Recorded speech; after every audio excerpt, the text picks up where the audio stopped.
وحدت ملی در زمان صاحب استقلالی مهمترین دستاورد عمومی ملی دانسته می شود که برای رسیدن به این هدف بزرگ هزارها رادمردان وطن سینه سپر نمودند.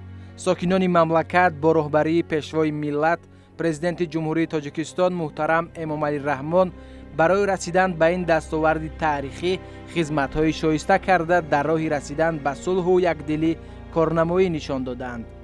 مخصوصاً سهم کارمندان وسایط اخباری آمد در این روند نظررس است.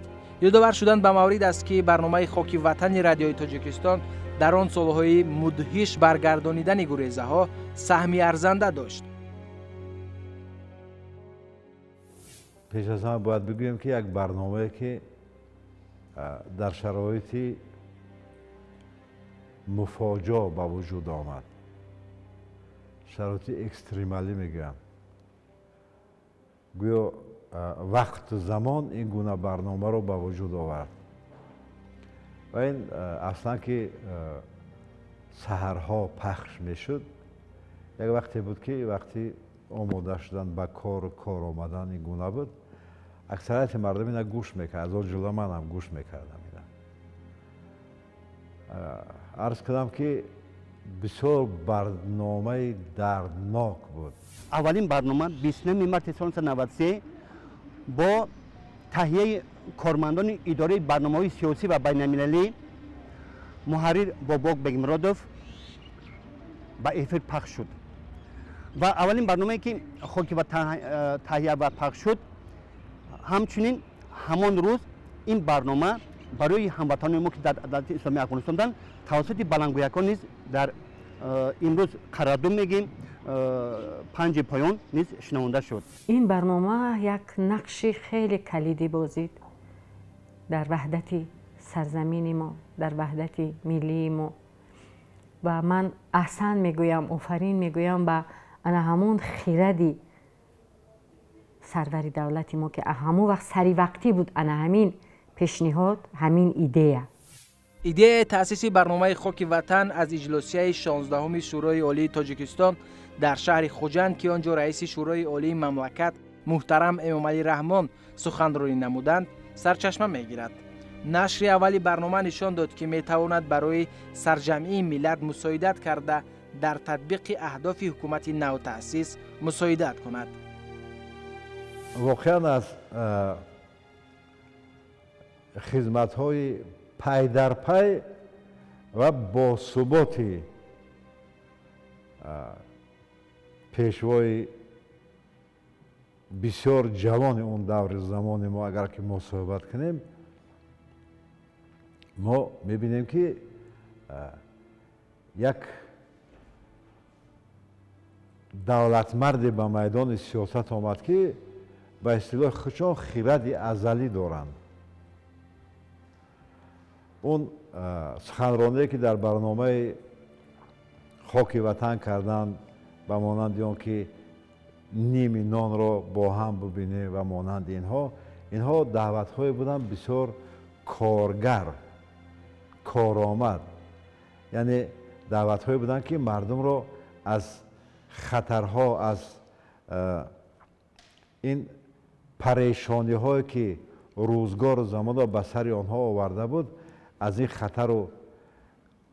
این خطرها به سوی یکدلی و وحدت دعوت میکرد و واقعا از چنین خطرها و از این مشکلها تنها دست به دست داده برآمدن امکان دارد و این کار را انجام داده توانست پرزیدنت محترم ما امامعلی رحمان.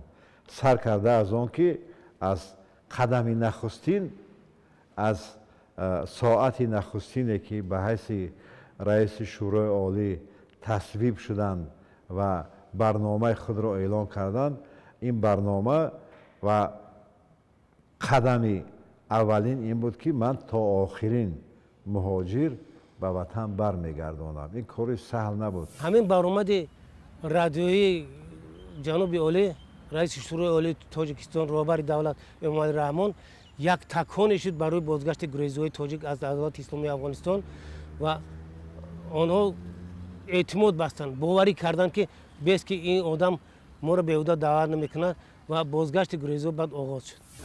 моҳи апрел, март ва апрел аввалин номаҳо аз Афғонистон дастраси мо шуд ки ин тавассути намояндагони комиссари созмони милали муттаҳид оид ба гурезаҳо, ҳамзамон тавассути кормандони телевизиони Тоҷикистон ва тавассути кормандони шӯрои олии ҳамон вақт нафарони имрӯз аллакай дар ҳаёт ҳастанд, баъдашон нестанд, номаҳои ҳамватанони моро дастрас мекарданд. аввалин кори мо чӣ буд? дар халтаҳо мактубҳои фирориёнро барои мо меоварданд. ҳамкорон ҳоло дар телевизион кор мекунанд, ҳоло фикр мекунам мисли ман дар нафақа бошам. мустафо қулов масалан ҳамкори мо бо чанд нафари дигар аз дастгоҳи раиси ҷумҳур ҳам буданд нафароне ки ҳамкорӣ мекарданд. мактубҳоро аз дарёи панҷ гузаронда меоварданд. баъд аз ин номаҳо тар мешуданд. ҳамон халтае ки бо ин номаҳоро оварда буд тар мешуд. мо ин номаҳоро дар ҳамон назди тирезаҳои утоқҳои ҳамон утоқи кории худам ман қоқ мекардам дар офтоб, баъдан хоно мешуд. ман инҳоро бо ҳар чӣ менавиштанд, ҳатто бо як қалами оддӣ менавиштанд. баъзан ин мактубҳо тар шудаву хонда намешуд, номҳоро ба зур мехондем, вале мо кӯшиш мекардем ки ҳар номе аз назар дур намонад, ҳар мактубе аз назар дур намонад. мо онҳоро мехондем барои хештабороне ки дар ин ҷоҳанд, дар вилояти хатлонанд, дар куҷое набошанд, дар ноҳияҳои дигари кишвар ҳастанд, барои онҳо мехондем ки падари шумо, бародари шумо, хоҳари шумо, ҳамсари шумо, фарзандони шумо сиҳату саломатанд дар он тараф, масалан дар кишвари ҳамсояи Афғонистон. ана мактубаш мо тариқи радио мехонем. бозам аз ин ҷо баъдан шунавандаҳо ҳамон нафарои хештабори онҳо ба радио меомадагӣ шуданд. дар воқеъ аввалин ҷидду ҷаҳди воқеии роҳбарияти сиёсии Тоҷикистон барои ба ватан бозгардонидани фирориён, барқарории сулҳ ва ваҳдати миллӣ маҳз аз ҳамин барнома ибтидо гирифта буд. беҳуда нест ки асосгузори сулҳу ваҳдати миллӣ, пешвои миллат, президенти ҷумҳурии Тоҷикистон муҳтарам Эмомалӣ Раҳмон нақши барномаи хоки ватанро дар ҳамоиши миллӣ ва баргардонидани фирориён, таҳкими сулҳу субот ва худогоҳии миллӣ дар арафаи ҷашнҳои умумимиллӣ борҳо зикр намуда, ба нақши он ба як давраи муайяни таърихӣ баҳои баланд додаанд. бародарону хоҳарони дур аз ватан, ба ватан баргардед. мо ба шумо кӯҳи тилло ваъда намекунем, аммо як бурида ноне ки дорем якҷоя мехӯрем, як қатра обе ки дорем якҷоя менӯшем. шуморо хонаатон, заминатон, боғатон, мактабатон ва хешовандону наздиконатон интизоранд. аввал барнома дар ҳаҷми 30 дақиқа таъин мешуд ва аз 10 июни соли 93 барнома дар ҳаҷми 45 дақиқа соати 6:15 саҳар ва такур соати 13:15 дар ҳаҷми 45 дақиқа таҳия ва манзури бинандагон ва ҳамватани мо мегардид. дар таҳияи барномаи хоки ватан аҳли эҷоди ва техникӣ радио саҳми калон доранд. он рисолате ки барномаи хоки ватан дар назди худ гузошта буд, онро сарбаландона иҷро кард, зеро мақсади он бозгашти ҳамватанон ба созандагӣ ва бунёдкорӣ фаро гирифтани онҳо ва таҳкими сулҳу ваҳдат дар кишвари мо буд. моҳи феврали соли 93 маро ҳамчун аъзои комиссияи шӯрои олии оид ба баргардондани гурезҳо аз давлати исломии Афғонистон, як қисми мардум дар Афғонистон буд, амшабурӯз Афғонистон гузашта рафт. баъд моро ба Афғонистон равон кардан ва дар Афғонистон суҳбати аввалине ки доштем бо гурезаи тоҷик аз вилояти Қурғонтепа, Хуханшо Гулов, имрӯз Наврӯз Гулзода, устоди донишгоҳи славянӣ ба номи Ломоносов, ҳамон хати вақте суҳбат кардем, гуфт ки Шералӣ ҳамин барномаи радиоиро хоҳад кардан дар кор, чунки барномаи телевизиониро дар ин ҷо на дар ҳамаи минтақаҳое ки гурезҳо қарор доранд тамошо карда метавонанд, чунки мавҷи радио бисёр паҳн мешавад ва дар ҳама минтақаи Афғонистон тамошо карда метавонанд. ва дуюм ки ҳама гурезҳо дар дастшон радио доранд. барномаи мазкур то ҳадде дар он давра маҳбуб гардид ки шоирон шеърҳои махсус ба хотири ҳамин барнома менавиштанд. таронаҳои ватандорӣ эҷод мешуд ва раванди ба ватан баргардонидани гурезаҳоро тезтар мекард. тоҷикистон дар аввалин барномаи хоки ватан ин суруд садо дода буд ва медонед фурқаҷон, ман ёдам ҳаст ки ҳам коргардони барнома худораҳмати хайруллои иброҳим шодравон, ҳам ман вақте ин сурудро пахш кардам, мо мегиристем. мо дигар зимоми гирияро дар даст надоштем, мегиристем. як суруди хеле ҳам ҷаззоб, хеле ҳам аҷиб, бо як лаҳни зебо. баъд устод Саид Қулбилол мисли ки аз қалби ҳар як ватандор мехонд, аз қалби ҳар як фирории ватан мехонд. медонед? ва ин шеърро медонед ки ин тарона бар матни шоири хуби мо аҳли андешаву файласуфи мо Назри Яздон навишта шудааст. аз ҷониби он кас, матни он кас аст, шеъри он кас аст ва Саид Қулбилол хеле оҳанги зебое бар он бастааст. тоҷикистон беҳтар аз ҷон аслан ба шакли суруд пахш шуд. вақте ки ба шакли суруд пахш шуд, ин нашр шудагӣ набуд ва давом диҳам ки ин 2-3 соле ки ман дилам сард шуда буд аз сухан, аз қалам, аз дафтар. баъд як рӯзе шуд ки ман ҷои кор омадам ва дар ҷои корам он замон дар бинои сека ки қароргоҳи раиси шуро баъдан президенти ҷумҳурии мо буд, як дастаи ҳарбӣ хизмат мекарданд, нигоҳубин мекарданд ва дар байни инҳо чанд нафаре буданд ки бисёр аз аҳволи ман хабар мегирифтанд, гӯем суҳбат мекарданд, меомаданд, мешиданд, ҳамроҳи мо суҳбат мекарданд. ва дар байни инҳо як ҷавоне буд бисёр донишманд, бисёр боҳуш, бисёр адабиётдӯст, фарҳангдӯст. баъд як ҷавони бисёр таҳамтан буд. баъд як чанд рӯз гузашт ки ман ин одама надидам, ин ҷавона надидам. вай дӯстша пурсидам ки ин ҷуръат куҷо аст чанд рӯз ин наменамояд. оби чашмаш рафт, гуфт ки дар фалон ҷо шаҳид шуд. ҳамин шеъри тоҷикистон беҳтар аз ҷон ман ина беомодагӣ навиштам. ин одами суҳбата кард, баромад рафт, ман дар як ҳолати бисёр шах шуда монда чанд дақиқа карах шудам. баъд ҳамин шеъра навиштам. ин шеър дар мобайни 15 дақиқа навишта шудагӣ аст. бе ягон омад. ман мегӯям ки 2 сол 3 сол дили ман аз дафтару қалам мондагӣ буд, чизе гуфтагӣ набудам. баъд вақте ки навиштам, гашта хондам, худ ба худ садои Саид Қулбилол дар гӯшам омад. баъд телефона гирифтам, телефон кардам ки Саид Қул дар хона, телефонҳои дастӣ набуданд. Саид Қул тасодуфан дар хонааш будааст. баъд гуфтам ки як шеър навиштам, ина ман мегӯм, шумо бинависен. ман корум бисёр аст, ин гуфт, он гуфт. ман гуфтам ки ман чизе ки аз дастам омад кардам, агар хоҳӣ бинавис, агар нахоҳӣ хай гуфт менависам. ман гуфтам ба телефон, он кас навиштанд. хай гуфтанд ки мебинам, ман мебинам ки чӣ мешавад, корам бисёр аст гуфтанд. саҳари дигар кор омадам ки занг задам ки гӯш кун ки ман ин шеър оҳанг кардам. Tojikiston, Tojikiston, Tojikiston jonu janon, Tojikiston behtar az jon, behtar az janon janon. Tojikiston, Tojikiston, Tojikiston jonu janon, Tojikiston behtar az jon, behtar az ҳамагӣ аз он рӯзҳои даҳшатбор хотираҳои дарднок доранд. то ҳол чун оина пеши назар оварда шукри ободиву сулҳу амнияти имрӯзаро мекунанд. мо тоҷик ҳастем, мо бо Тоҷикистон зиндаем.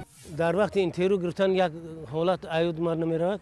همین در وقت اینترویو گفتن یک دخترک بسیار خلال رسونده من برای گفته از همین آستین من میکشید فقط در دست من میکروفون همون اینترویو گرفتنم با آسانی میسر نمیشد لیکن همین کارا میکرد بعد من گفتم ای دختر گفتم بسیار مرد خلال رسونده است گفتم یک کاغذ بعد هم لوی بلاکنوت دراندم همونجا نوشتم که ای من گفتم آدرس نویس من برده میرسم چه پیغام دارم همونجا نویس بعد همون کاغذ در نوشته بود است بعد افغانستان اومدم شب خانه درستیم حتی خانگی ما درک نداشتن که من افغانستان دارم اومدم از تلویزیون تاجیکستان اومده از من اینترویو گرفتن نوک مخبران ما از جایی که گریزوی تاجیک در افغانستان قرار دارن برگشتن حالا یک اینترویو نخستین گفتم همون مصاحبه مرا در اخبار رادیو دادن و خانه ما که اینجا نزدیک است اویلم همسایه هم اومدن در پشت دروازه استودیان که شیرالی اومده بعد هم شب خواب کردن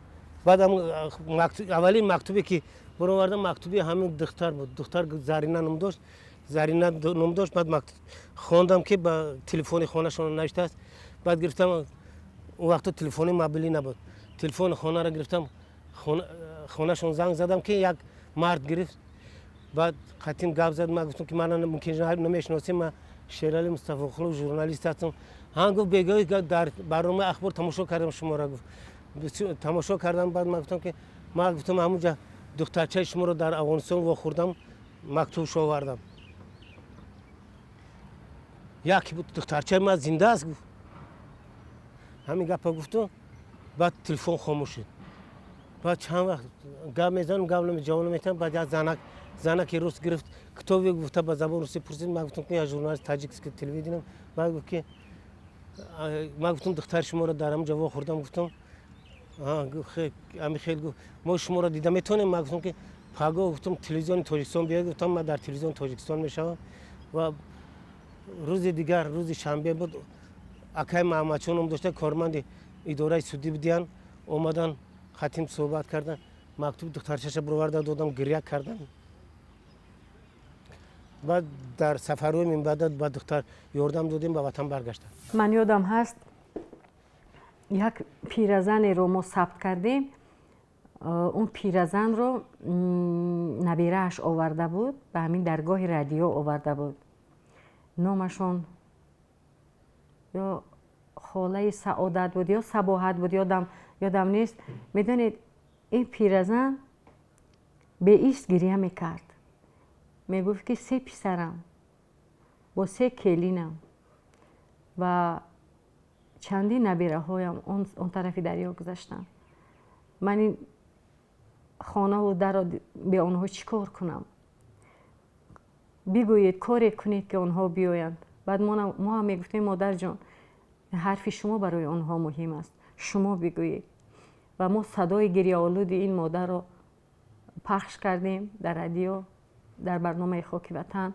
و همگی 2 یا 3 روز از میان گذشت که عکس صدا از افغانستان به ما رسید پسرانی او شنیده بودم صدای مادرشان رو که مادرشان میگفت بیایید بیهوده رفتید شما خانه و در شما اینجا انتظار شما است وطن انتظار شما است اگر شما آباد نمیکنید کی آباد میکند خانه و در شما رو چکدانی کلینی من به نانی گرم است میگفت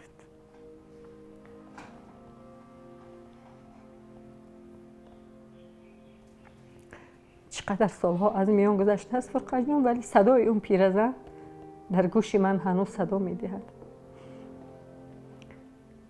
ببینید که جنگ چیست یعنی همون چهره منفور جنگ همانی است که هر کدامی ما باید به آن نفرت داشته باشیم بار نخست گریزه ها به واسطه قطاره ها از ترمیز به شهر توز برگشتند وقتی رسیدند نزدیکانشان آنها را پیشواز می گرفتند چون بعدی مدتی طولانی برادر و پدر فرزند خود را یافت همدیگر را به آغوش می گرفتند و اشک می ریختند برخی هیچ امید نداشتند که بار دیگر همدیگر را زنده می بینند ولی حالا هم در دل یک هراسی بود که تقدیرشان چه می شده باشد حکومت در آن وقت همه چاره ها را اندیشید که نفران برگشته در مکان زیست خود زندگی کنند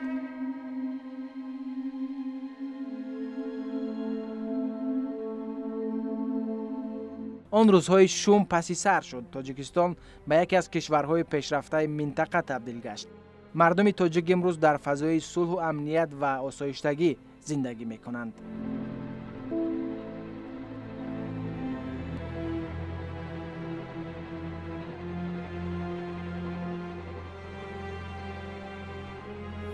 انا همین نسل جوان باید انمی وحدت رو، استقلالت دولتی رو، انا همین متحدی رو گرامی دارد و احترام گذارد و ارج گذارد.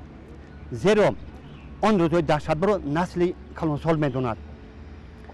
متحدی، همدستی، همبستگی عامل اساسی وحدت است. پس هر یکی ما باید برای وحدت تلاش ورزیم، این وحدت رو ارج گذاریم و برای پایداری این وحدت همیشه پیکار کنیم و در اطراف راهبر دولت متحد شده برای آبادی این کشور عزیزمون یک جای با هم مهنت کنیم. محض مهنت عامل اساسی پایداری، پیشرفت، شکوفایی کشور عزیزمان است. با استفاده از این فرصت مناسب هموطنان عزیز را، آنهایی که این برنامه را شنیدند و به وطن برگشتند و امروز خانه و در و کاشانه اشان را آباد کردند و روزگاری خوب به سر دارند و در زمینهایشان کیشت کردند و انتظاری ثمر آن هستند. امروزها چندین سالهای بعد از این حوادث من برای آنها این جشن را مبارکباد میگویم. وحدت ملی با تکرار بگویم که یک درخت همه تخم است. در زبان آریانی قدیمه ما درخت همه تخم میگه، یعنی درختی که تمام میوه را دارد. این وحدت این گونه درخت است. این در زبان حافظ کلاسیک های ما درخت توبا میگوید. این درخت همه تخم زحمت هر ساعته میخواهد که تقاضا میکند که این در روز جشن وحدت نه، در این 365 و 64 روز باقی مانده هم ما باید در اندیشه پرورش وحدت ملی باشیم تا وحدت ملی باثبات باشد. وحدت ملی کفالت ثبات سیاسی دولت است. وحدت ملی بسیار ساده کرده بگویم باغ سعادت مردم است. خلق تنها در شرایط وحدت ملی احساس سعادتمندی خوشبختی کرده میتواند. امین خوشبختی را من برای همه بیننده های تلویزیون محترم سفینه مبارکباد میگویم.